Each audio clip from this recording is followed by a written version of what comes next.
Ayan po, nagluluto tayo ng ulam para po ngayong gabi. Nagigisa na po natin itong manok sa bawang at sibuyas na may kamatis. No?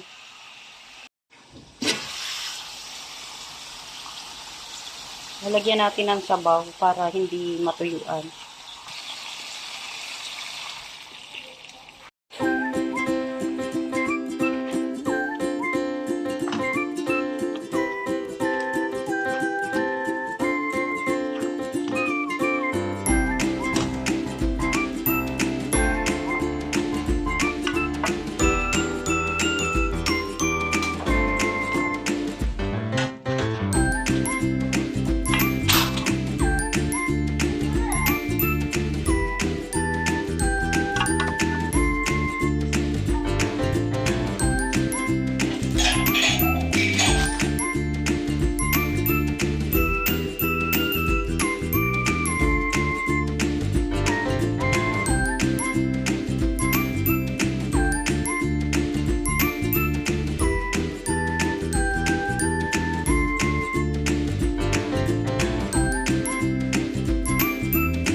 Ayan, tapos na po tayong iluto yung manok natin.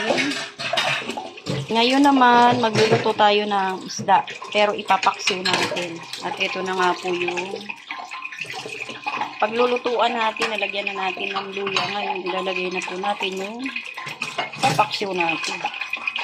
O, diba? Matambak ka.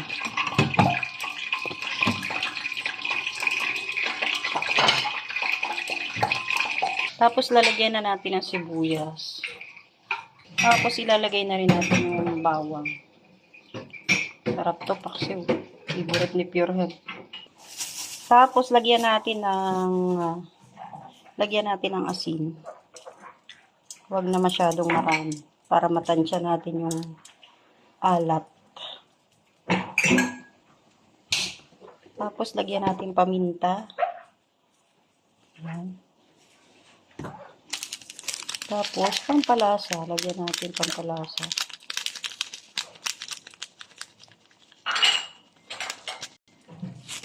Tapos, lagyan na natin ng suka. Huwag din masyadong marami. para hindi masyadong maasim. Parang kulang pa. Tapos lagyan natin ng konting mantika para hindi siya didikit.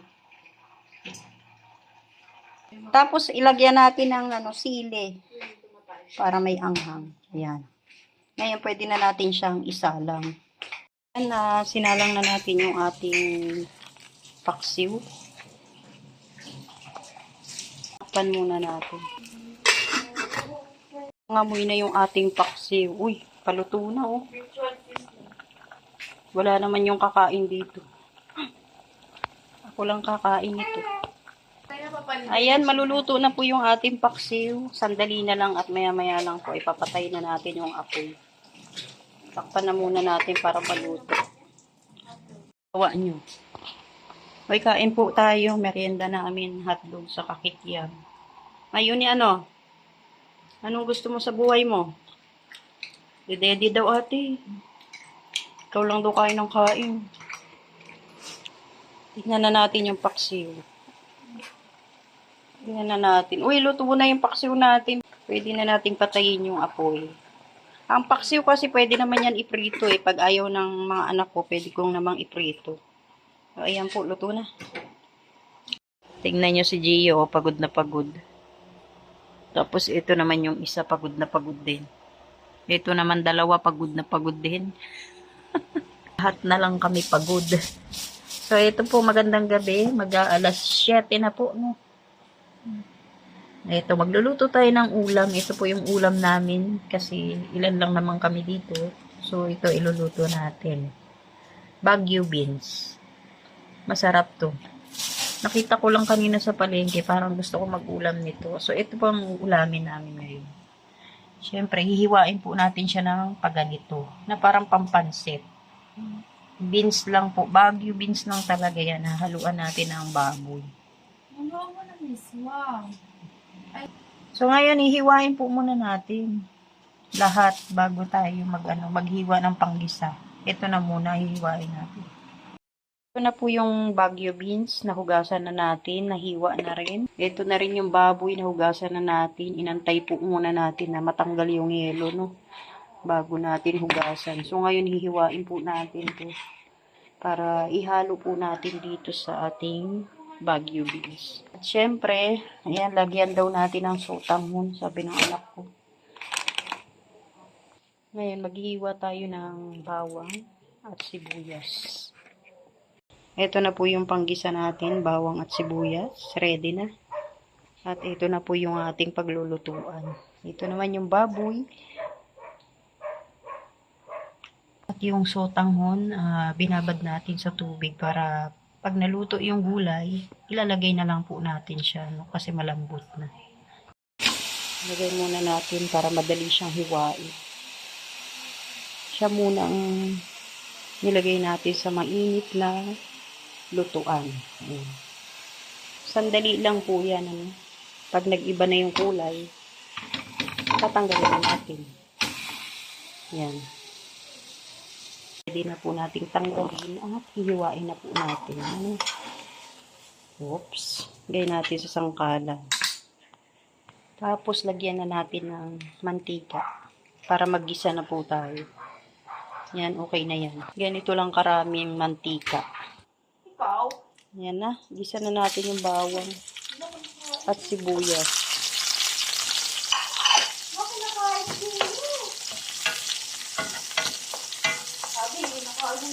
Ito yung baboy.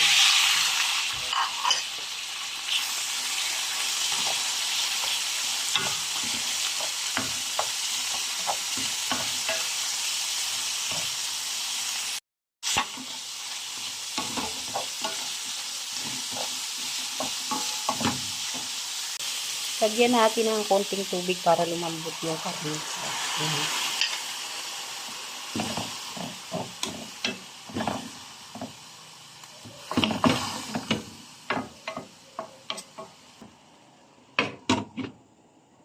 Malambot na yung sotanghon natin. Gugupitin natin para mamaya hindi na siya magdikit-dikit.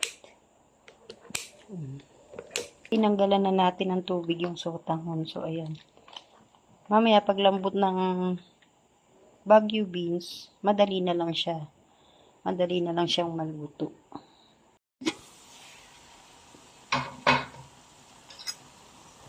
Uy, malambot na.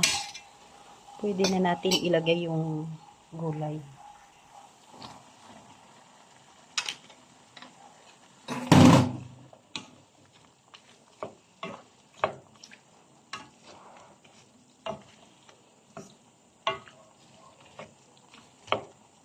Lagyan natin ng tubig.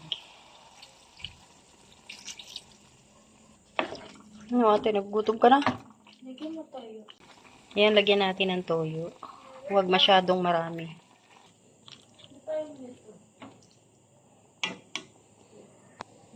Tapos, lagyan natin ng pork cube. Ayan.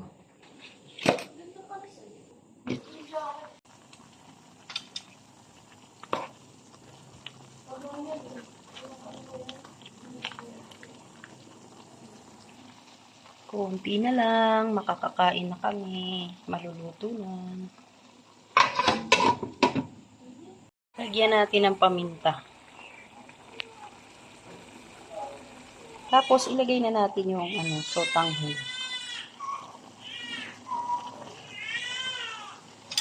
Haluin muna natin.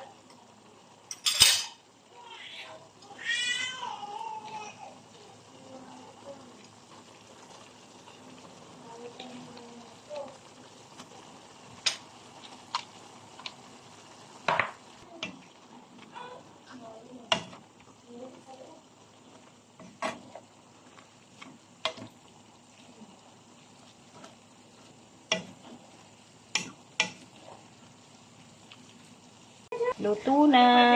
Pwede nang kumain. Parang pansit, no?